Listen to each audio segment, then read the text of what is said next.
what's up, everybody? Another great episode of Fourth Person Point of View, baby.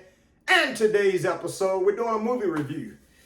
The movie Sinners, starring Michael B. Jordan, written by Ryan Coogler. The movie is great. It was a good movie. I went and watched it yesterday. It was a pretty good movie. So, the cast in the movie is Haley Steinfeld, Michael B. Jordan, Lee Jung Lee, Winnie Mazaku, Omar Benson Miller. That's the guy that played in the movie. He played in something. The Great Debaters, I think. You got Jamie Lawson, Delroy Lindo, Miles Cadden, Lola Kirky. Yep, those are the main actors. So,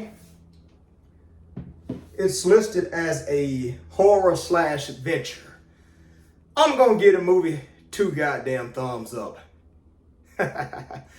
So, the movie, it's to be a horror movie with all black people to make sense. The movie deserves 3 thumbs up because it's kind of hard to make a horror movie with black people. Like, it's easy to make a horror movie with white people because, you know, they're so goddamn dramatic anyway.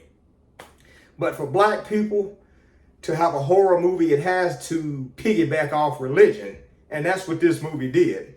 So basically, the movie is about this young boy in the Mississippi Delta.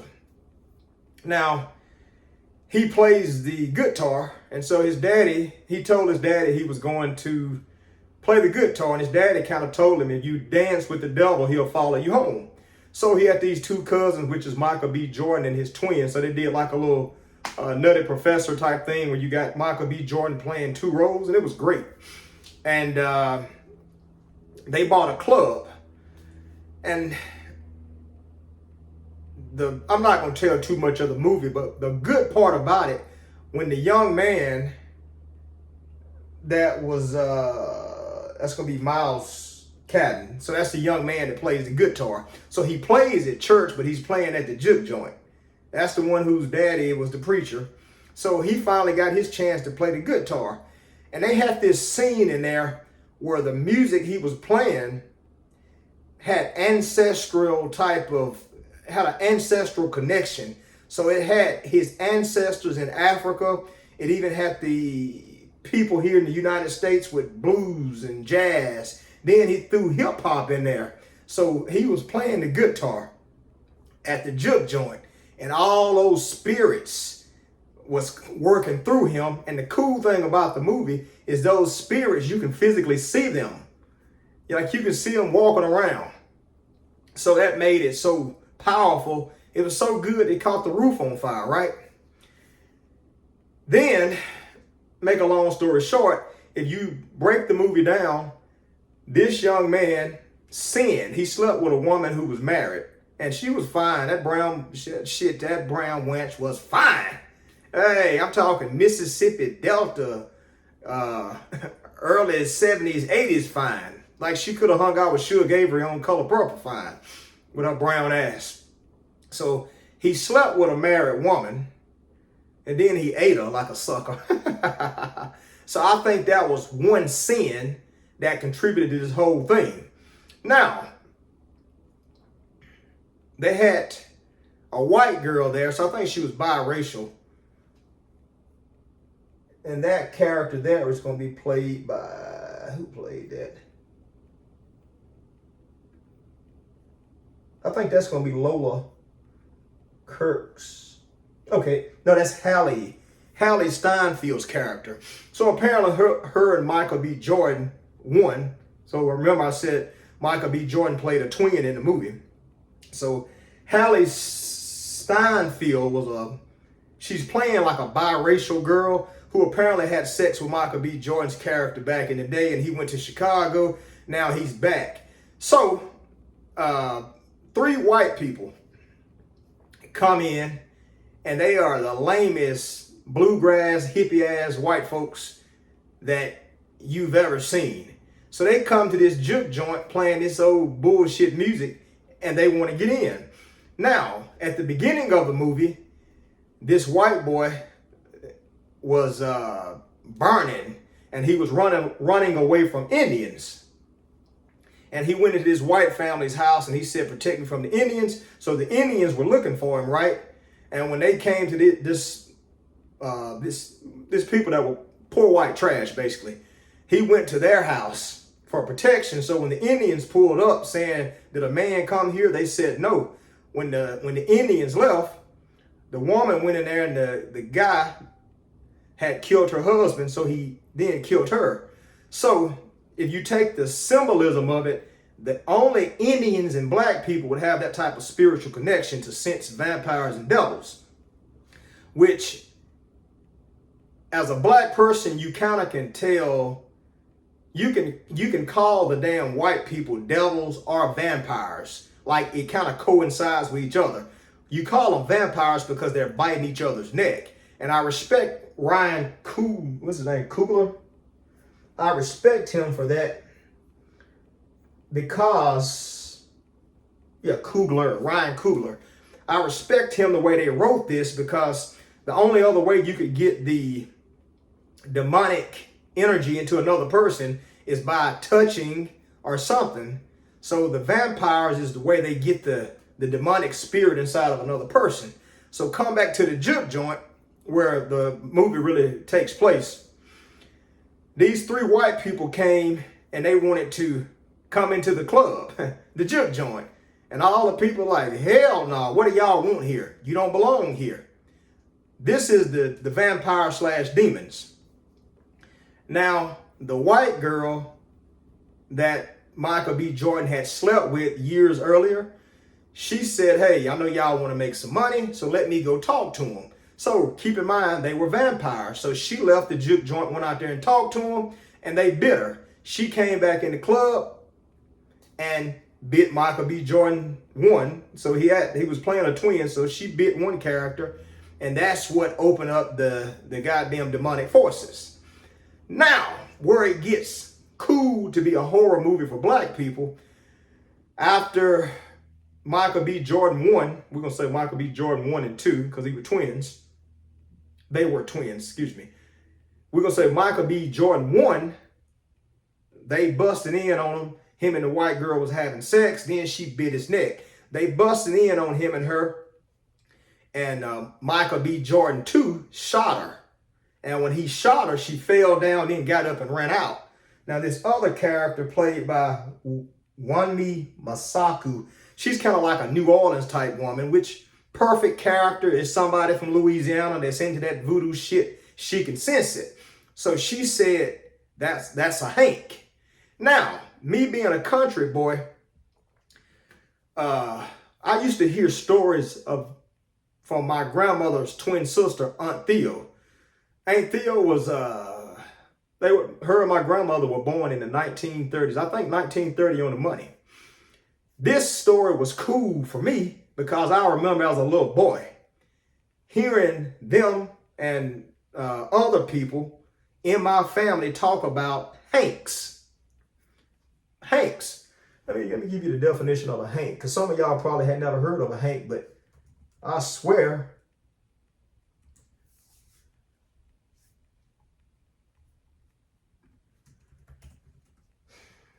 okay, it's haint, Haint, is a Southern colloquialism for a ghost or evil spirit, often used in the context of the Gully Geechee culture of the Carolinas. The word haint is believed to have originated from the verb hainter, meaning to stalk or inhabit, with its earliest recorded use as a noun in 1843. Screw that light there. It is also connected to the Welsh word haint, meaning infection, plague, or pestilence. In the South, haints are often depicted as malicious spirits that can cause harm or misfortune. So when the black woman from Louisiana saw the damn biracial woman run out the club after Michael B. Jordan 2 had shot her about 5 or 6 times, she said, that's a haint. And I was like, wow. Because if you're from the South, you know, in the South, people are very religious. So I thought that was neat. So even though it was a vampire, the woman from Louisiana knew it was some type of evil spirit. Now, the thing that made this movie good was the way the evil spirit was transferring from person to person. So in the movie, you had to be bit. That's why they call them vampires. And these people's eyes light up, but it's not overdone. Like they did it just right. Like you can see these white people's eyes, they got these little red dots in them. And then the black people's eyes usually did not light up red, which is something else I noticed. The black people usually had black eyes. And they had a death look, like they were dolls or something. And then some of the black people, once you bit them, their faces will like swell up. So that right there had so much symbolism in it. Now, the little black boy whose daddy told him, son, if you dance with the devil, he'll follow you home. He had this guitar that apparently as a Christian who believes in the spiritual world, the guitar apparently had some type of spiritual connection to the underworld, I'll say. And you find this out in the end of the movie because Michael B. Jordan 1 told a little boy that the guitar belonged to some famous blues player. And Michael B. Jordan 2 told him at the end that Michael B. Jordan 1 lied. Now, when the main vampire / devil finally got to expose who he was, he told a little black boy with the guitar, the preacher's son, they call him Preacher Boy. He told Preacher Boy, you are the reason that I came anyway. I came for you. So if you go back to the beginning of the movie, which starts off in a church, the preacher, I guess it with the Holy Ghost or whatever, the preacher told his son, you dance with the devil, he'll follow you home. So he had forewarned his son by going to the juke, playing music that he called devilish, would open up the forces of the universe and send some type of demonic energy in there. And basically that's what happened. And then the white devil told Preacher Boy, if you come with me, I'll let everybody else go, even though he had bit most of the people and infected them. That right there alone, to me, shows me that demonic energy is real, because I believe in spirits and demons. I do. I believe in spirits and demons. I believe in the haints. I just don't believe in a Hollywood way. Because like I said, my Aunt Theo, who's my great auntie, she said back in the 50s that you actually could feel the energy of this stuff. And she said when all these, because in the South, most people lived in the country. And she said as they started civilizing society and building more homes, she used to say they ran them out into she said all the haints went out into the woods. I heard other people in my family say similar stories at different times. So this is something that people in the South probably believe in. Now, just showing the way that the music was used as the music was kind of used as the conduit, I guess you can say, because the guitar symbolism, and when you go watch the movie, which you should go watch it, the way that Preacher Boy played that damn guitar, you could feel it in the thing. And then when you see all the African descendants and ancestors walking through from hip hop to goddamn old African tribes doing their little tribal dances, you sense all that shit right there, which in my opinion, the way I saw it, it shows you how you have generational curses and you have demonic forces that could be passed down through bloodlines too, which made me connect with it because, you know, growing up as a Baptist, we always heard about generational curses and stuff. So that made this more realistic to me. So that's what I got from it. You can take generational curses that could be passed down. Some people believe in the ancestors, that they protect you, even though they're 3 or 4 generations gone. That all kind of coincide with what this movie is portraying. Now, back to being a vampire, the way they found out it was a vampire and not a haint, the black woman from Louisiana, which you can hear her accent, that was good casting by the casting director, because she looked like somebody that's or she sound like and looked like somebody who would believe in voodoo or the spiritual world. So the way they found out it wasn't actually a haint or a demon, which they all pretty much are cousins, she had some garlic water and pickle juice or some shit, and she threw it on one of the damn things and it ran. So she said, okay, it's not a haint, it's a vampire. So that's when they started officially calling the damn things vampires, which I feel like is good too, because as an African American, looking at it as a demonic spirit all the way up in that point, it brought you, excuse me, it put you on the edge of your seat, because it made it all make sense for a black person to understand. For as our, black people are very conservative and religious people. So up until that point, that's when she discovered, okay, this is a vampire and not a haint. And she had everybody in the circle to kind of eat a piece of garlic, which was kind of cool. And then she discovered who was who and who wasn't. And then the vampires came out and they started kind of, making their plea, trying to get the little boy. It made me think of a movie that I used to like called, what was it called? Demon Knight, starring Jada Pinkett. I think it was made like in the early 80s. So it was kind of not really the same, but it made me think of that movie there. But in the end, Michael B. Jordan 2 and Preacher Boy were still alive. And then it came back black because it talked about the damn white boy who sold the Michael B. Jordan twins the sawmill that they turned into a juke. And then they went back in there and said, this used to be a slaughterhouse, which was symbolic, meaning that one of the vampire/demons, a white woman, she actually told Michael B. Jordan's character, she said, it's a slaughterhouse, meaning that that's what it was for anyway. So she basically was saying in the spiritual world, this place was built to slaughter animals.